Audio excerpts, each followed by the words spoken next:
हर हर महादेव। नमः शिवाय। नमस्कार दोस्तों, एक बार फिर से स्वागत है आपके अपने चैनल भक्तिफ्लो 51 में। दोस्तों, आज हम आपको एक ऐसे अद्भुत रहस्य के बारे में बताने जा रहे हैं जिसे सुनकर आपके रोंगटे खड़े हो जाएंगे। दोस्तों, वीडियो शुरू करने से पहले आपसे निवेदन है कि अगर वीडियो थोड़ी भी पसंद आती है तो वीडियो को लाइक और ऐसी ही रहस्यमयी वीडियो के लिए चैनल को सब्सक्राइब करके बेल आइकन दबाना बिल्कुल भी न भूलें। दोस्तों, कहानी है उस समय की है जब दुर्योधन का सामना श्री कृष्ण जी से हुआ। कल्पना कीजिए उस अलौकिक, अविश्वसनीय और अकल्पनीय दृश्य की, जहां मृत्यु का कोई भय नहीं, जहां काल का कोई बंधन नहीं, जहां जरा और व्याधि का कोई लेश मात्र भी अस्तित्व नहीं, जहां केवल पुण्य और कर्मों का लेखा जोखा ही सर्वोपरि है, अर्थात देवलोक, स्वर्ग। देवराज इंद्र की सुधर्मा सभा अपने पूर्ण वैभव के साथ सजी हुई है। सहस्त्र योजन तक फैली उस सभा के स्फटिक और वैदूर्यमणि से बने स्तंभ दिव्य प्रकाश से आलोकित हो रहे हैं। मंदाकिनी, वह आकाश गंगा, उस सभा के पार्श्व से एक मधुर, शांत और कर्णप्रिय कलकल निनाद करती हुई प्रवाहित हो रही है। पारिजात के पुष्पों की दिव्य सुगंध समस्त वातावरण में एक मादक परंतु सात्विक अनुभूति घोल रही है। उर्वशी, रंभा, मेनका जैसी प्रमुख अप्सराओं का लास्यमय नृत्य और तुम्बुरु, नारद जैसे देवर्षि गंधर्वों का वीणावादन उस दिव्य वातावरण में साक्षात अमृत घोल रहा है। बड़े बड़े ऋषि जैसे वशिष्ठ, अत्रि, मरीचि अपने ब्रह्मतेज से सभा को प्रकाशित कर रहे हैं। दिक्पाल, वसु, रुद्र, आदित्यगण और अन्य देवतागण अपने अपने निर्धारित आसनों पर विराजमान हैं और इन्हीं के मध्य पुण्य कर्मों से स्वर्ग को प्राप्त हुई असंख्य पुण्य आत्माएं उस दिव्य आनंद में निमग्न हैं। और इसी सभा के एक अत्यंत सम्मानित छोर पर, इंद्र के आसन से कुछ ही दूरी पर, स्वर्ण के एक भव्य मणियों से जड़ित सिंहासन पर अपने अप्रतिम क्षत्रिय तेज से दमकता हुआ, मस्तक पर एक आभासी राजमुकुट धारण किए, हस्तिनापुर का पूर्व युवराज गांधारी नंदन दुर्योधन बैठा है। हाँ, आपने सही सुना, वही दुर्योधन जिसे हम और आप संपूर्ण मृत्युलोक, अधर्म, अहंकार और ईर्ष्या का साक्षात प्रतीक मानता है। वह आज स्वर्ग में देवताओं के मध्य एक सम्मानित अतिथि के रूप में विराजमान है, क्योंकि उसने एक वीर क्षत्रिय की भांति रणभूमि में अपने अंतिम श्वास तक बिना पीठ दिखाए युद्ध किया था। और धर्मशास्त्रों का यह विधान है कि रणभूमि में वीर गति को प्राप्त होने वाले क्षत्रिय के लिए स्वर्ग के द्वार स्वतः ही खुल जाते हैं। पर दुर्योधन के मन में शांति नहीं थी, उसकी आंखों में वह संतोष नहीं था जो स्वर्ग के सुखों से मिलना चाहिए, बल्कि उसकी आंखों में एक धधकता हुआ प्रश्न था। एक ऐसी ज्वाला थी जो उसे मंदाकिनी के शीतल जल से भी अधिक दाहक प्रतीत हो रही थी। एक ऐसी पीड़ा थी जो उसे अप्सराओं के नृत्य में भी विभत्स दृश्य दिखा रही थी। वह बार बार अपनी उस टूटी हुई जंघा को सहलाता जो अब दिव्य हो चुकी थी, पर जिसकी स्मृति मात्र से उसका रोम रोम क्रोध से भर जाता था।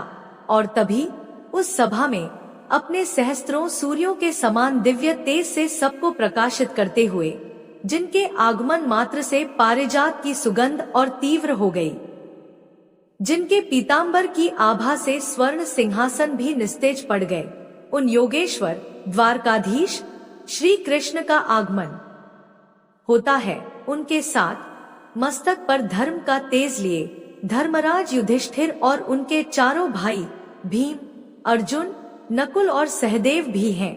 कृष्ण को देखते ही दुर्योधन अपने सिंहासन से ऐसे खड़ा हो जाता है जैसे किसी सर्प ने अपने शत्रु को देख लिया हो।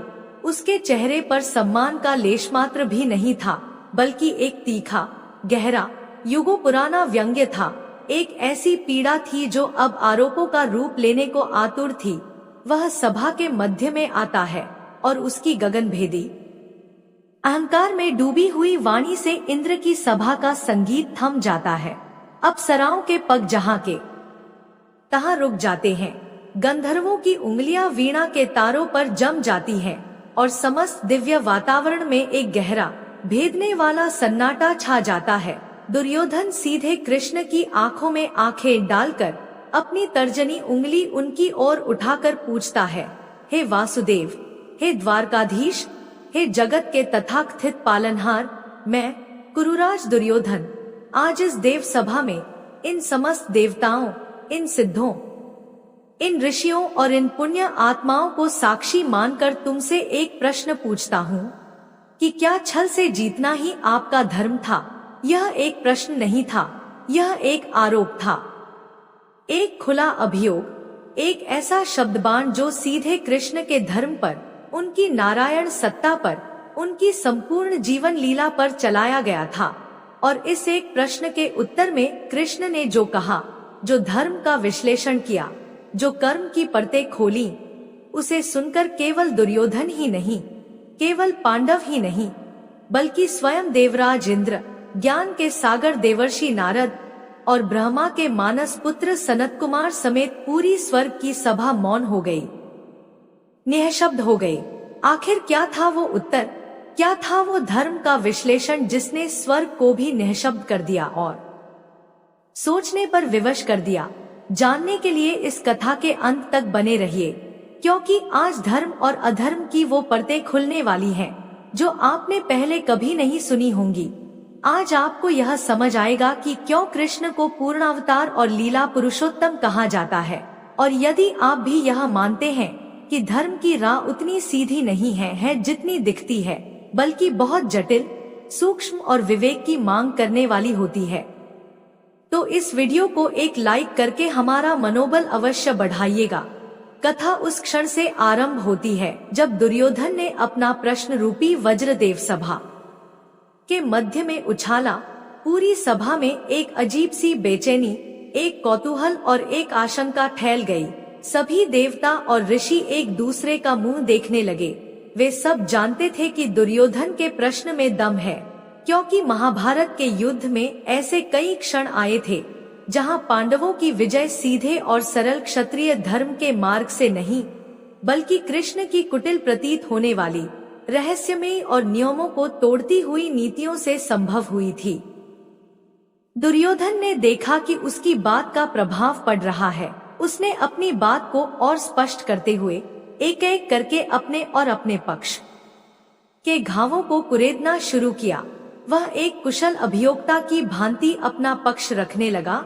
वह बोला, क्या यह धर्म था कृष्ण कि आपने एक नपुंसक को, एक ऐसे व्यक्ति को जो न स्त्री था न पुरुष, उस शिखंडी को ढाल बनाकर मेरे अजय गंगा पुत्र देवव्रत पितामह भीष्म का वध करवाया? एक ऐसा योद्धा जिसने अपने जीवन में कभी किसी स्त्री पर, या जो पूर्व में स्त्री रहा हो, उस पर शस्त्र नहीं उठाने की प्रतिज्ञा की थी।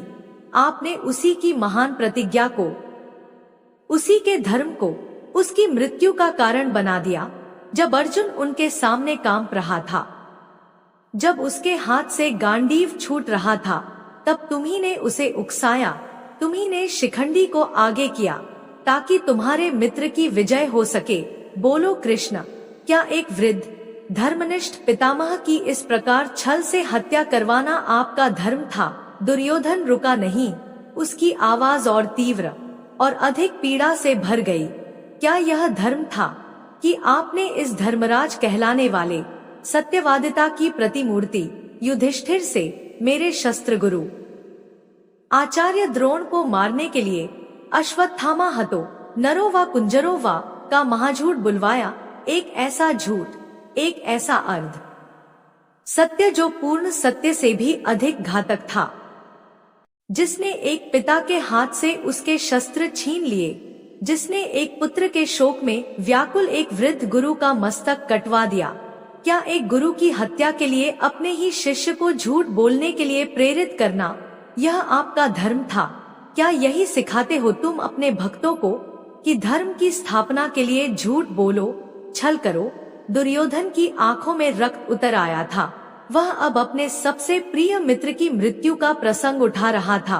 वह आगे बोला, और मेरा मित्र कर्ण, मेरा अंगराज सूर्यपुत्र कर्ण, जिसे तुमने और तुम्हारे भाइयों ने सदा सूत पुत्र कहकर अपमानित किया, जब वह वीर योद्धा अपने रथ का पहिया, जो दुर्भाग्यवश धरती में धंस गया था, उसे निकाल रहा था, जब वह निहत्था था, जब वह धर्म की दुहाई दे रहा था, तब तुमने, हे अधर्मी, अपने प्रिय सखा अर्जुन को उसे मारने का आदेश दिया। एक निहत्थे पर वार करवाना, एक असहाय पर शस्त्र चलवाना, क्या यही आपका क्षत्रिय धर्म था? क्या यही तुम्हारी नारायण सत्ता का प्रमाण है? कर्ण ने तो फिर भी धर्म का पालन करते हुए अर्जुन को कई बार जीवन दान दिया था, पर तुमने उसके साथ क्या किया? तुमने उसके कवच कुंडल तक छल से हरवा लिए ताकि तुम्हारा अर्जुन जीत सके। बोलो कृष्ण, क्या मित्रता निभाने का यही तुम्हारा धर्म है?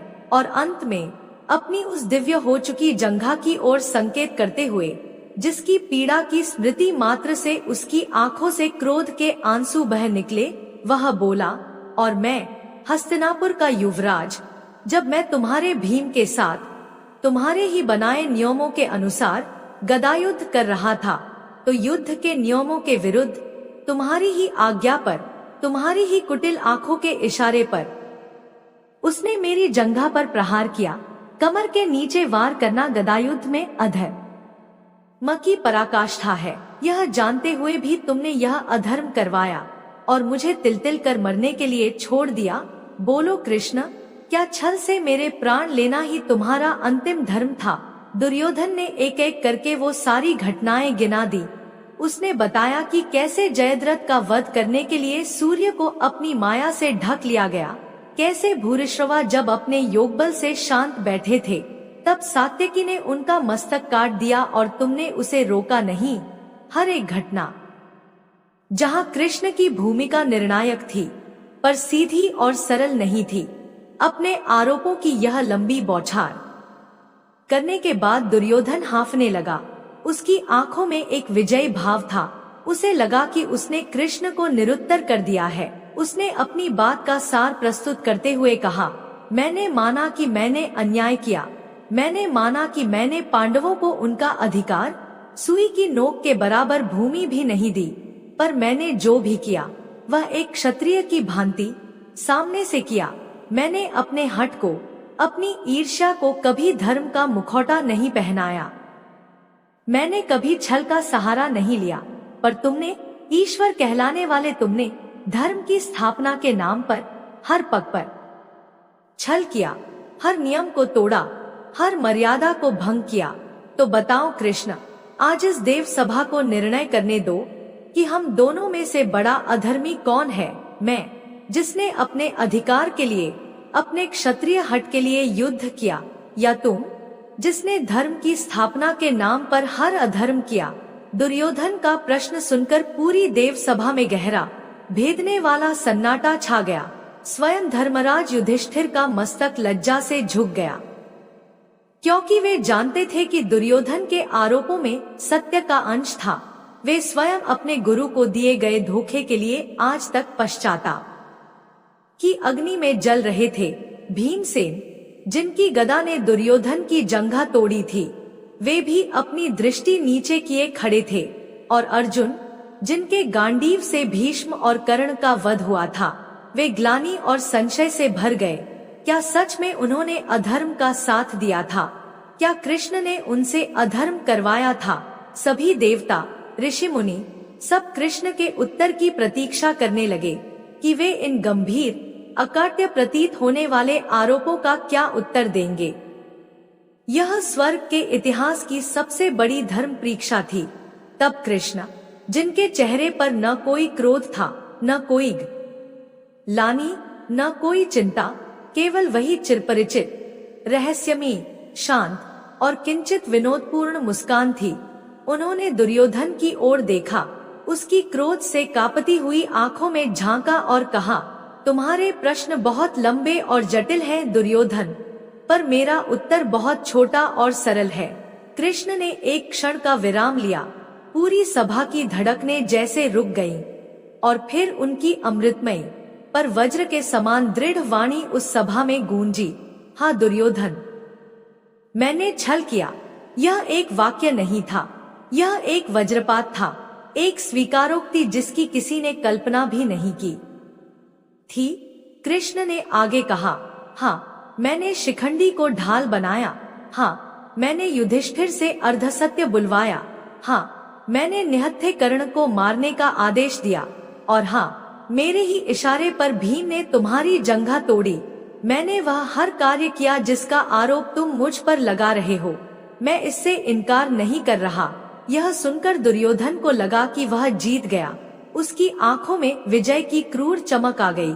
उसने व्यंग्य से कहा, तो तुम अंततः स्वीकार करते हो कि तुम एक छलिया हो, एक धोखेबाज हो, ईश्वर नहीं। कृष्ण फिर से मुस्कुराए।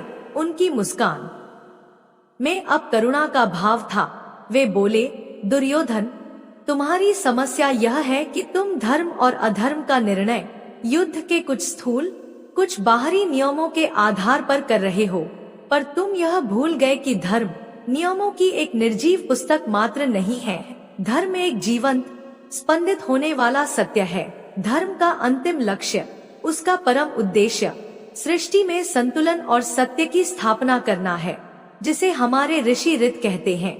और जब अधर्म इतना शक्तिशाली हो जाए, जब अधर्म इतना धूर्त और कपटी हो जाए कि वह स्वयं धर्म के बनाए नियमों को ही अपनी ढाल बनाकर सत्य और न्याय का गला घोंटने लगे, तब उस अधर्म को नष्ट करने के लिए धर्म को भी अपने सीधे सरल, भोले भाले स्वरूप को त्याग कर एक सक्रिय, एक बुद्धिमान और तुम्हारे शब्दों में कहूँ तो एक कुटिल रूप लेना पड़ता है। मेरे सभी छल उसी सक्रिय धर्म का, उसी आपद्धर्म का हिस्सा थे। दोस्तों, धर्म की इस गूढ़ और क्रांतिकारी व्याख्या के लिए, जो हमें यह सिखाती है कि नियम बड़े नहीं होते, बल्कि नियमों का उद्देश्य अर्थात धर्म की रक्षा बड़ी होती है, एक लाइक तो बनता है और कमेंट्स में जय श्री कृष्ण लिखकर इस दिव्य ज्ञान के प्रति अपनी श्रद्धा और सहमति प्रकट करें। कृष्ण ने अब दुर्योधन के एक एक आरोप का विस्तृत, तार्किक और आध्यात्मिक विश्लेषण करना आरंभ किया। उन्होंने कहा, तुम पितामह भीष्म की बात करते हो दुर्योधन, तुम उनके वध को मेरा छल कहते हो, पर क्या तुम भूल गए कि जब तुम्हारी कुलवधू, तुम्हारे भाई की पत्नी पांचाल की राजकुमारी द्रौपदी को तुम्हारा भाई दुःशासन पशुओं की भांति बालों से पकड़कर भरी सभा में घसीट कर लाया और उसे नग्न करने का प्रयास कर रहा था, तब तुम्हारे यही धर्मनिष्ठ प्रतिज्ञाबद्ध पितामह अपनी एक व्यक्तिगत प्रतिज्ञा के अहंकार में हस्तिनापुर के सिंहासन से बंधे होने का बहाना बनाकर सिर झुकाए बैठे रहे। उस दिन उन्होंने अपनी प्रतिज्ञा को एक स्त्री के सम्मान से बड़ा मान लिया। उस दिन उन्होंने हस्तिनापुर के सिंहासन की रक्षा मानवता के धर्म से बढ़कर समझी। उनका वह मौन, उनका वह अधर्म के प्रति तटस्थ भाव शिखंडी के उन कोमल बाणों से कहीं अधिक घातक और विषैला था। वे अपने ही अधर्म के, अपनी ही निष्क्रियता के बोझ से इतने दब चुके थे दुर्योधन, कि वे जीवित होते हुए भी मृत समान थे। शिखंडी तो केवल एक निमित्त मात्र था। उनकी मृत्यु तो उसी दिन निश्चित हो गई थी, जिस दिन उन्होंने धर्म को अपनी आंखों के सामने नग्न होते हुए देखकर भी अपनी आंखें फेर ली थी। मैंने केवल विधि के उस विधान को पूर्ण होने दिया, जो तुम्हारे पितामह ने अपने मौन से स्वयं लिखा था। कृष्ण की वाणी में अब एक दिव्य तेज आने लगा था। वे बोले, तुम गुरु द्रोण की बात करते हो, तुम उन्हें एक महान गुरु और ब्राह्मण कहते हो, पर क्या वह गुरु महान है जो अपने एक शिष्य एकलव्य का अंगूठा केवल इसलिए गुरुदक्षिणा में मांग ले ताकि उसका प्रिय शिष्य अर्जुन उससे आगे न निकल पाए? क्या यह एक गुरु का धर्म है या एक असुरक्षित पिता का स्वार्थ? क्या वह ब्राह्मण श्रेष्ठ है जो ज्ञान और तपस्या को छोड़कर शस्त्र केवल इसलिए उठाए रखे ताकि उसका पुत्र राजा के समान वैभव भोग सके, और वह भी एक ऐसे राजा के पक्ष में जो साक्षात अधर्म का प्रतीक हो? जब वे अजय होकर धर्म के पक्ष में लड़ रही नारायणी सेना के लाखों निर्दोष सैनिकों का संहार कर रहे थे, तब उनका ब्राह्मणत्व कहाँ था? उनका गुरुधर्म कहाँ था? वे एक पिता के मोह में अपने पुत्र अश्वत्थामा के भविष्य के मोह में इतने अंधे हो चुके थे कि उन्हें धर्म का भेद दिखना ही बंद हो गया था, और मोह में अंधे व्यक्ति को वास्तविकता का बोध कराने के लिए कभी कभी उसी वस्तु पर प्रहार करना पड़ता है जिससे उसे मोह हो। युधिष्ठिर ने जो कहा वह अर्ध सत्य था, पर वह उस महासत्य को, उस महाविनाश को रोकने के लिए आवश्यक था जो तुम्हारे गुरु एक पिता के मोह में कर रहे थे। उनका वध उनके पुत्र मोह का वध था। उनके एक ब्राह्मण होकर अधर्मी राजा का साथ देने के कर्म का फल था। अब कृष्ण ने कर्ण की ओर अपना ध्यान केंद्रित किया। उनकी आंखों में एक विचित्र सी कोमलता और कठोरता का मिश्रण था, और तुम्हारा मित्र कर्ण, जिसे तुम बड़ा धर्मात्मा, वीर और दानी मानते हो, मैं उसके शौर्य और दानवीरता का सम्मान करता हूँ दुर्योधन। पर धर्म का मूल्यांकन केवल एक या दो गुणों से नहीं, बल्कि समग्र आचरण से होता है। क्या तुम भूल गए कि जब भरी सभा में द्रौपदी को वेश्या कहकर, यह कहकर कि 5 पतियों वाली स्त्री के साथ कुछ भी किया जा सकता है, सबसे अधिक अपमानित करने वाला कौन था? वह तुम्हारा मित्र कर्ण ही था। एक स्त्री के अपमान पर आनंदित होना कौन सा धर्म है? क्या तुम भूल गए कि जब मेरे वीर पुत्र, मेरे बालक अभिमन्यु को तुम 7 महारथियों ने मिलकर कायरों की भांति निहत्था करके, उसके सारे अस्त्र शस्त्र नष्ट करके घेर कर मारा था, तो उस अधर्म में, उस कायरतापूर्ण कृत्य में सबसे आगे कौन था? वह तुम्हारा मित्र कर्ण ही था दुर्योधन। कर्म का विधान बड़ा ही सूक्ष्म और अकाट्य है। वह अपना हिसाब बड़ी ही सटीकता से बराबर कर ही लेता है।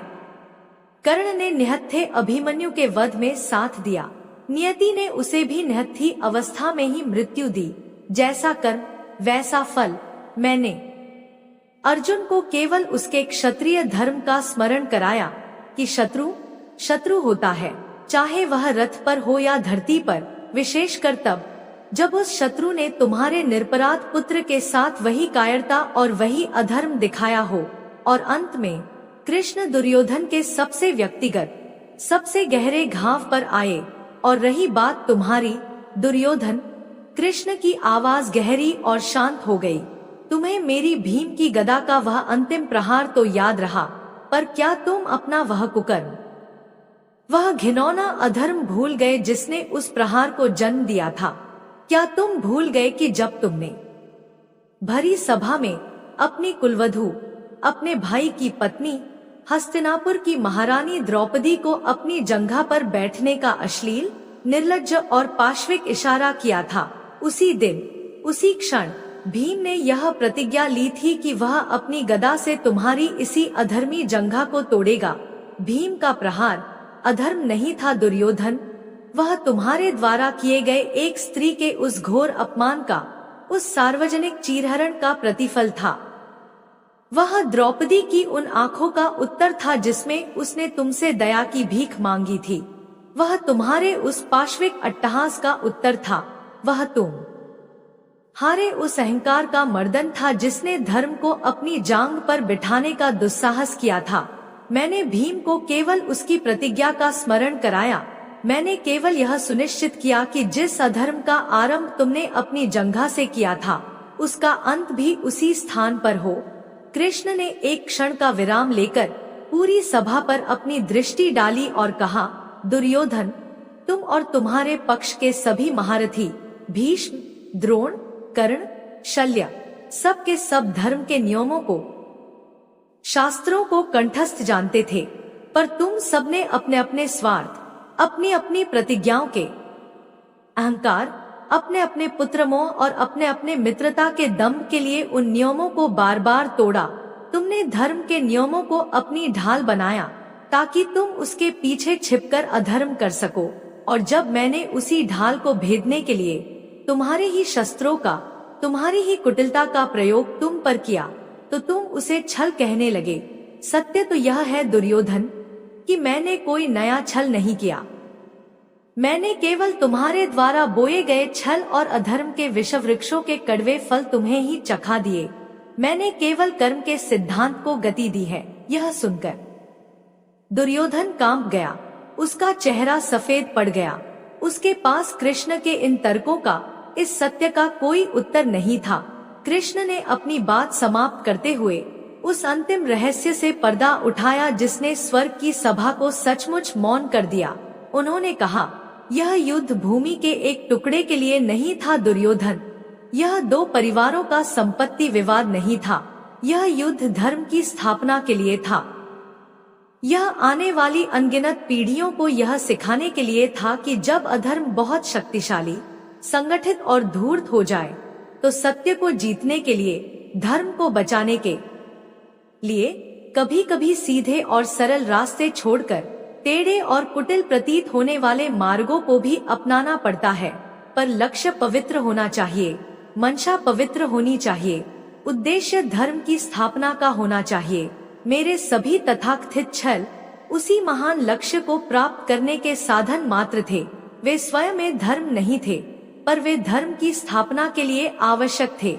जैसे एक वैद्य रोगी को बचाने के लिए कड़वी औषधि देता है या शल्यक्रिया करके अंग को काटता है, वह हिंसा प्रतीत होती है, पर उसका उद्देश्य जीवन देना होता है। मेरा हर छल उसी शल्यक्रिया की भांति था जो समाज को अधर्म के कैंसर से बचाने के लिए आवश्यक था। और फिर कृष्ण ने वह कहा जिसे सुनकर दुर्योधन के पैरों तले से स्वर्ग की भूमि खिसक गई। और अब सुनो कि तुम यहाँ स्वर्ग में क्यों हो और इसका वास्तविक अर्थ क्या है। तुम इसलिए यहाँ हो क्योंकि तुमने एक क्षत्रिय की भांति बिना पीठ दिखाए युद्ध किया और वीर गति पाई। यह तुम्हारे उस एक पुण्य कर्म का फल है जो धर्मशास्त्र के अनुसार तुम्हें मिला है। पर यह स्वर्ग तुम्हारा स्थायी निवास नहीं है दुर्योधन। यह केवल एक अस्थायी पड़ाव है, एक ट्रांजिट लाउंज की तरह। अपने इस एक पुण्य का फल भोगने के पश्चात तुम्हें अपने उन असंख्य पाप कर्मों का, उन अनगिनत अधर्मों का फल भोगने के लिए नरक में जाना ही होगा, जो तुमने द्रौपदी का अपमान करके, पांडवों को जीवित जलाने का प्रयास करके, शकुनी के साथ मिलकर छलकपट करके और अंततः इस महाविनाश को जन्म देकर अर्जित किए हैं। जबकि ये पांडव, जिन्होंने मेरे कहने पर धर्म की स्थापना के एक बड़े और पवित्र उद्देश्य के लिए कठोर और अप्रिय निर्णय लिए, वे अपने उन निर्णयों से उपजे दुहक और ग्लानि का फल इसी मृत्युलोक में पश्चाताप के रूप में भोग कर और यहाँ स्वर्ग के कुछ सुख भोग कर अंततः मेरे ही परम धाम गोलोक को प्राप्त होंगे। क्योंकि उनके हर कर्म का अंतिम उद्देश्य व्यक्तिगत स्वार्थ नहीं, बल्कि धर्म की विजय और लोक कल्याण था। यह सुनकर दुर्योधन के अहंकार का शीश महल एक क्षण में ढह गया। उसे समझ आया कि उसका स्वर्ग एक भ्रम था, एक क्षणिक पुरस्कार, एक लॉलीपॉप, जबकि उसके आगे अंतहीन पीड़ा और अंधकार उसकी प्रतीक्षा कर रहा था। उसे कृष्ण के छल और अपने तथाकथित धर्म का वास्तविक अंतर समझ आ गया। उसका छल स्वार्थ, अहंकार और ईर्ष्या से जन्मा था, जबकि कृष्ण का छल धर्म, करुणा और लोक कल्याण के लिए था। दुर्योधन की आंखों से अहंकार का पर्दा हमेशा के लिए हट गया। वह निःशब्द, पराजित, हतप्रभ कृष्ण के चरणों में गिर पड़ा और उसके साथ ही देवराज इंद्र, नारद और समस्त देवगण कृष्ण के इस अद्भुत, अलौकिक और धर्म के सूक्ष्म विश्लेषण को सुनकर मौन रह गए। यह मौन अज्ञान का नहीं, बल्कि परम ज्ञान को प्राप्त करने के बाद की शांति का था। उन्हें आज धर्म का वह स्वरूप दिखा था जो ग्रंथों के अक्षरों में नहीं, बल्कि कृष्ण के कर्म और उनके विवेक में प्रकट होता है। यह कथा हमें यह सबसे बड़ा और सकारात्मक संदेश देती है कि जीवन में सही और गलत का निर्णय केवल सही नियमों या सामाजिक मान्यताओं से नहीं होता, बल्कि उसके पीछे की मंशा, उद्देश्य और बड़ी तस्वीर को देखकर होता है। कृष्ण का जीवन हमें यही सिखाता है कि धर्म की रक्षा के लिए, सत्य की स्थापना के लिए कभी कभी कठोर और अप्रिय बनना पड़ता है, पर यदि हमारा अंतिम लक्ष्य सत्य, न्याय और सर्वजन का कल्याण है, तो वह मार्ग भी धर्म का ही मार्ग कहलाता है। यही इस कहानी का सकारात्मक संदेश है कि हमें अपने कर्मों के उद्देश्य को सदैव पवित्र और महान रखना चाहिए। यदि आप इस दिव्य ज्ञान से सहमत हैं, और कृष्ण की इस अद्भुत लीला के मर्म को समझ पाए हैं, तो इस कहानी को अपने मित्रों और परिवार के साथ साझा करना न भूलें, ताकि धर्म का यह सूक्ष्म ज्ञान अधिक से अधिक लोगों तक पहुंच सके। और हमारे चैनल को सब्सक्राइब करें, ताकि हम आप तक ऐसी ही गहरी और ज्ञानवर्धक कथाएं निरंतर पहुंचाते रहें। वीडियो को अंत तक देखने के लिए और इस आध्यात्मिक यात्रा में हमारा साथ देने के लिए आपका हृदय से धन्यवाद। जय श्री कृष्ण। आए